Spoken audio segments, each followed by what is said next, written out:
नमस्कार, स्वागत है आप सभी का हमारे चैनल पर। शनि प्रदोष। इस दिन आप शनि की 7.5 ढैया से बचने के लिए तथा शनि के प्रकोप से बचने के लिए महादेव को प्रसन्न कर सकते हैं।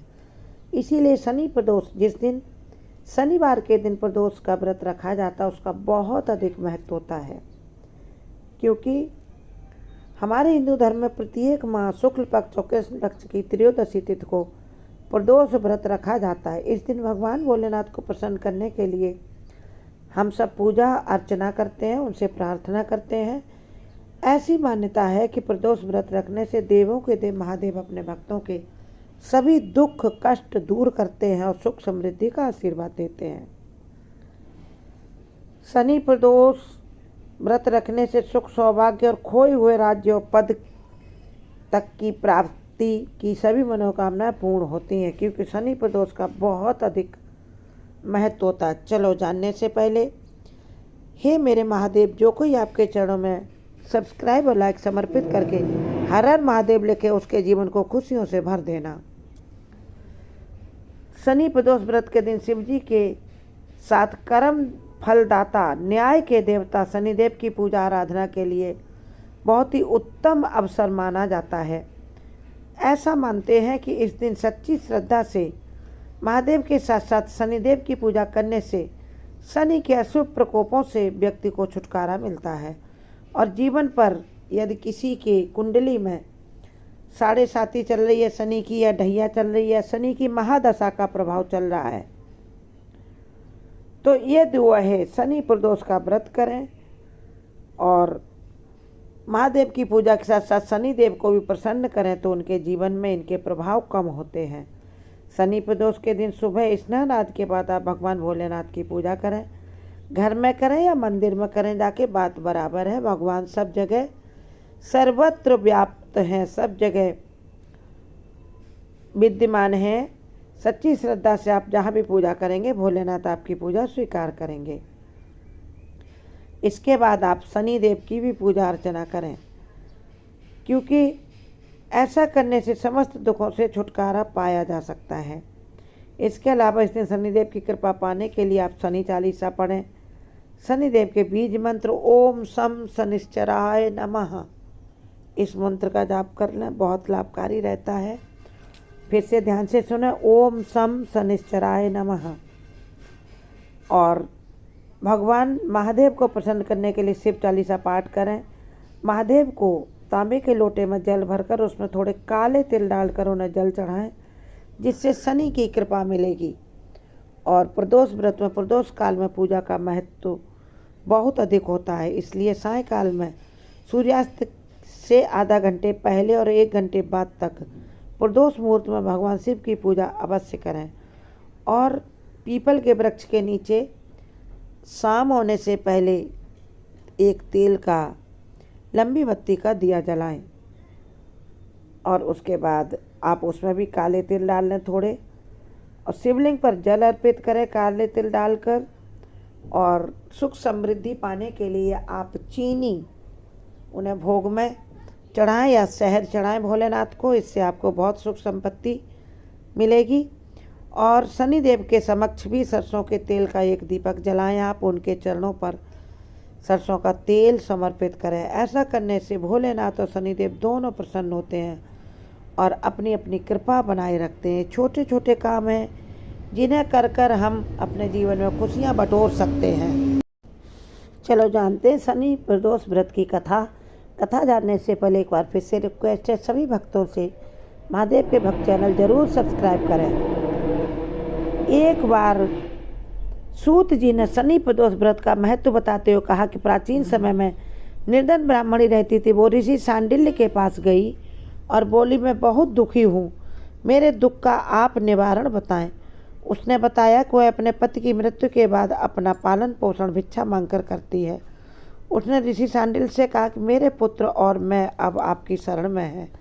मेरे बड़े बेटे का नाम राजपुत्र और छोटे बेटे का नाम शुचिव्रत है। तब ऋषि सांडिल्य ने कहा, आप तीनों भगवान शिव का प्रदोष व्रत करें। तीनों ने विधि विधान से शनि प्रदोष व्रत किया। दोनों पुत्रों ने और उनकी माता ने भी शनि प्रदोष व्रत का उस दिन अनुष्ठान किया। इस व्रत का आरंभ करने से कुछ दिनों बाद एक दिन छोटे पुत्र को एक सोने के सिक्कों से भरा कलश मिला और माँ ने उसे भगवान शिव की महिमा समझकर रख लिया। इसके बाद दोनों नगर को चले गए। रास्ते में उन्हें गंधर्व कन्याएं मिली, जबकि कुछ दिनों के बाद बड़े राजपुत्र की मुलाकात के गंधर्व कन्या से हुई, क्योंकि उन्हें जा रहे थे ना नगर को पुत्र और माता, तो बड़े पुत्र की गंधर्व कन्या से मुलाकात हुई। वह गंधर्व कन्या उस ब्राह्मणी के बड़े पुत्र राजपुत्र पर मोहित हो गई। कन्या ने बताया कि वह विद्रविक नाम के गंधर्व की पुत्री है और उसका नाम अंशुमति है। दोनों एक दूसरे को चाहने लगे। दोनों ने एक दूसरे को मन की बात बता दी। इसका राजपुत्र शुचिव्रत को वहाँ कन्या के पिता के पास कन्या लेकर गई। कन्या ने कहा कि ये राजपुत्र हैं और मेरी इनसे मुलाकात हुई, मैं इन्हें बहुत पसंद करती हूँ। तब गंधर्वों के राजा विद्रविक ने कहा कि मैं कैलाश पर्वत पर भगवान शंकर के दर्शन करके आया हूँ। उन्होंने मुझे बताया कि 2 गंधर्व कुमार आएंगे। वे मेरे परम भक्त हैं और गंधर्व राज्य से विहीन कर दिए गए थे। इसके बाद अंशुमति के पिता ने कहा कि भगवान शिव ने यही कहा है कि उन दोनों राजकुमारों को तुम उनका राज्य सिंहासन वापस दिलाने में मदद करना। गरीब ब्राह्मणी को भी एक खास स्थान देना, जिससे उनके सारे दुख खत्म हो जाएंगे। तो गंधर्व कन्या के जो पिता थे ना विद्रविक, वह अपनी कन्या अंशुमति का विवाह उन्होंने राजपुत्र से कर दिया और उसकी सहायता उसका खोया हुआ राज्य प्राप्त करने में की। जब उस राज्य को ये लोग गए, वहाँ चढ़ाई की, तो उनका शत्रु है वह भाग गया और राज्य इनको वापस मिल गया, जिससे राजपुत्र और वह कन्या अंशुमति तथा उनका छोटा भाई जो था शुचिव्रत, वह बड़े प्रेम से रहने लगे। अपनी माता की दोनों ने खूब सेवा की। इस प्रकार क्योंकि भगवान भोलेनाथ ने उनको आदेश दिया था कि हमारे वो परम भक्त हैं, उनकी माता और राजपुत्र और शुचिव्रत, उनसे तुम अपनी कन्या का विवाह भी कर देना और उनका खोया हुआ राज्य प्राप्त करने में उनकी सहायता करना। इस प्रकार निर्धन ब्राह्मणी जो थी, उसके वह पुत्र राजपुत्र बने और भगवान शंकर की कृपा से वह राजमाता कहलाईं। खूब सुख से रही वह अपने पुत्रों के साथ। कुछ ही दिनों में उनके घर में धन धान्य तो उन्हें वापस मिल ही गया था, क्योंकि राज्य वापस मिल गया। और उसके बाद उनके घर में दोनों पुत्रों के विवाह हुए और संतानें हुई, जिससे उनका पूरा परिवार खुशहाली से भर गया। भगवान महादेव ऐसे ही हैं, आशुतोष हैं, अवडरदानी हैं।